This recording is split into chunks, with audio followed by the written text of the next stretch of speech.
Hey, you are living out loud life with Crystal Ann. Thank you for joining us here today. I want to talk about the tactic of forgiveness letter. Who here has written a forgiveness letter to yourself?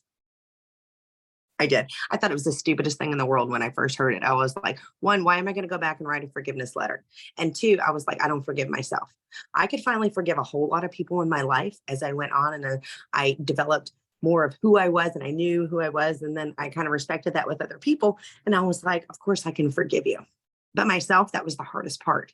I stayed loathing myself for the longest time.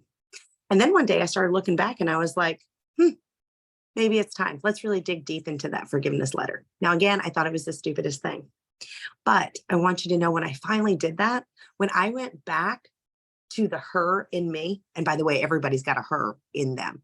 So, all of you women, there was a little her in you that remembers who you were meant to be on purpose, and she's still in there. And our old parts of us is that her. And sometimes we're just so mad and mean at that little her that we push her down. So in this forgiveness letter, what I did was I went back and I found her in me. And when I first started doing this, I looked at her from the perspective of me now. And I got meaner. I got absolutely more mean because I got mad at her because she made some really stupid choices. And I was like, how can I forgive you? You were terrible and look what you did. And I won't name all the different choices and the consequences, but it put us on a really bad road. But you know what I realized? I realized that I was looking at her from the perspective of who I am today. Like, I am amazing in the Lord. He has done a transformative work in me, and I am so thankful. So I look to my past with so many reasons of who that person was that they can be condemned and wrong and they can be shamed and not accepted. And so like there was a part of me still wanting to push that away until I realized her, her was amazing. Like I am so not mad at her. You know who you're looking at? You were looking at her of then and me today. She got me to where I am. Right, wrong, and different. Like, who am I to judge her? Like, that her from then has no idea the things that I know today. So I can't look at her in the past from who I am today. That's not even fair. I have so much more awareness. I have clarity. I have so many more things. I have to thank her. I not just have to forgive her, I have to stop punishing her. Man, she was phenomenal.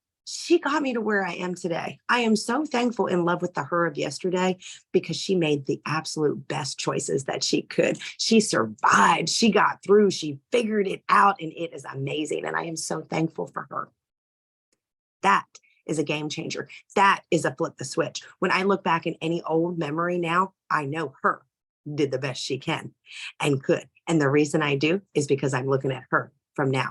So I want you to do it. You may think it's the stupidest thing ever to write a forgiveness letter to yourself, but I found it to be the most healing thing. I found it to be the most releasing thing. And I want to encourage you to do it today. Try it with a pen and paper, try it on a voice text, even just do it prayerfully to yourself. I really do encourage that you write it down in some way that you can reread it. And if you can do it by hand, it's going to put a little bit more memory. It's going to put a little bit more mind body connect in there. But, you know, I've also been in the situation too before where like I lived with people that thought if I wrote it, they had to read it and that it was their privilege to do that. And so I know what a burn party is, and I know about not wanting anything left behind for somebody else to read. So if you're in that situation, make sure that you do protect yourself in that way. So not only do you get the healing, but then you make sure that you take care of it. You can either do a burn pile, which I've done that before, or you can take it, rip it into little shreds. You can flush it down the toilet. You can hide it in the garbage can. You can take it somewhere else and dump it. But consider writing that forgiveness letter to yourself today. Fall in love with her. Thank her for the wonderful delight of who you are becoming today. And everything you do, remember, be you and him, and that we are being into becoming, and that the journey is not over. Have a wonderful day.